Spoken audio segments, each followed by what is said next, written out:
வணக்கம்.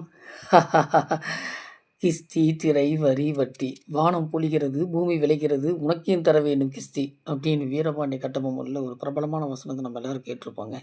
1.5 கோடி ஊழல் பண்ணியிருக்க அப்படின்னு கரைபடியாத கரங்களுக்கு சொந்தக்காரங்களான தமிழ்நாட்டு அரசியல்வாதிகள் அக்கறையா சொல்றாங்க. முன்ன மாதிரி மத்திய அரச விமர்சனம் பண்றதில்ல, தளபதி விஜய் அவர்கள் பயந்துட்டாரு அப்படின்னு சொல்றாங்க.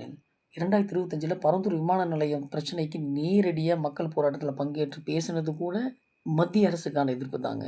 3ஆம் ஆண்டு துவக்க விழாவுல திமுகவ கூட மறைமுக கூட்டணின்னு சொல்லலாம்.